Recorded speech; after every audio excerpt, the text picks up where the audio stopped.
I'm Steve Wilkerson. I'm with Jim Saunders, Executive Editor of the News Service of Florida.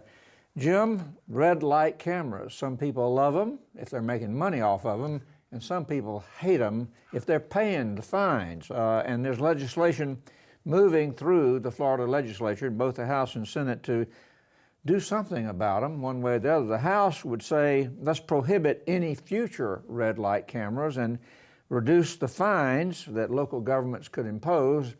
In the Senate, they want to just prohibit them throughout the state of Florida.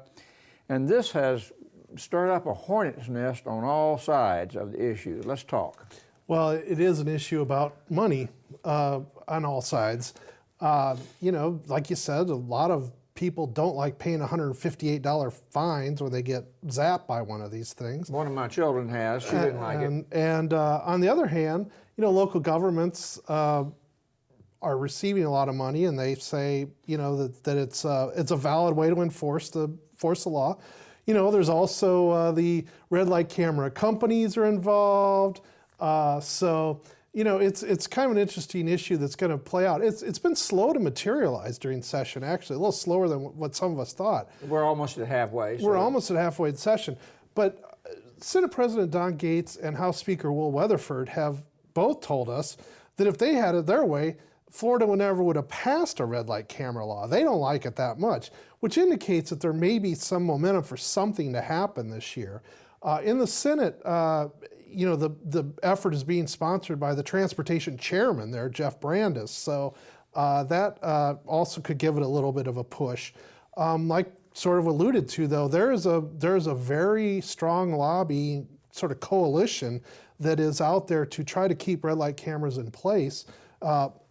Primarily the local governments, but you have these red light camera companies, you have some law enforcement folks, you have AAA. Those sorts of groups are all kind of, they want to keep, the ability to continue installing these red light cameras and to continue collecting the money. Nothing in this town is simple, is it? It's like you hear about red light camera legislation, and yet all kinds of groups are involved in this. Well, there is big money involved. I mean, let's face it. I think last year the number was $119 million was paid through these, because of citations with red light cameras. That's a lot of money. I mean, that money gets split between the state and the local governments. So but that's a lot of money. I mean, I believe the tickets are $158. So, from a Joe Lunch Bucket sort of standpoint, it's big money from if you get ticketed. So, there's also some sort of interesting sub-issues that go on with this issue.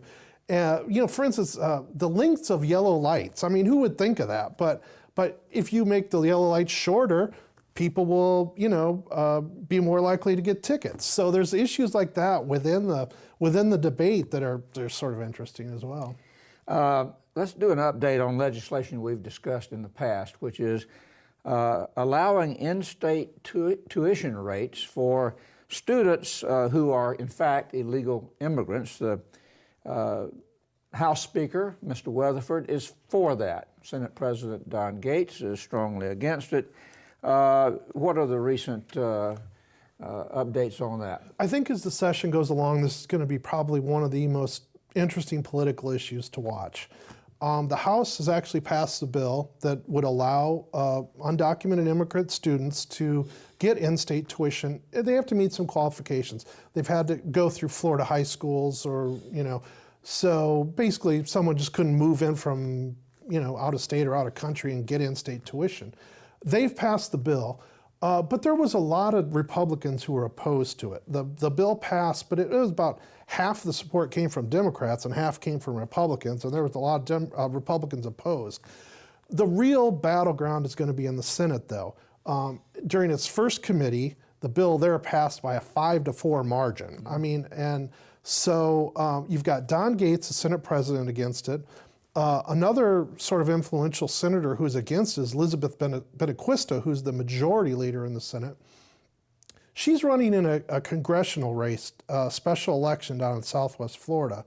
Very conservative part of the state, Republican base part of the state, and she has come out strong against this, allowing the undocumented kids or students to get the in-state tuition. And it's all kind of against the backdrop as well of the November elections. Both parties are trying to attract Hispanic voters. Everybody knows that going in the future, it's a very important voting group.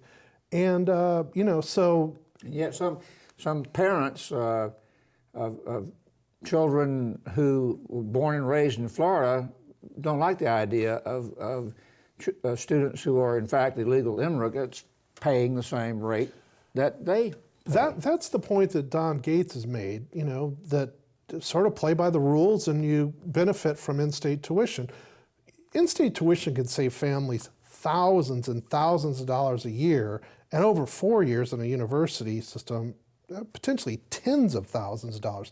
So this is not a small amount of money. It's not a small issue for a lot of families. So they put some what they are calling safeguards in the bill to try to prevent the undocumented students from taking the place or shoving aside the resident students or the Florida-born students. But I'm not really sure how that's going to play, politically, whether that will take care of anybody's concerns. Any sense right now of how it might turn out? Is it too close to call, or any momentum right now? I think it's too close to call. The Senate sponsor of it is Jack Latvala, who's a Republican from Pinellas County, one of the wiliest legislators out there. He's been around a long time. He's very shrewd, very smart.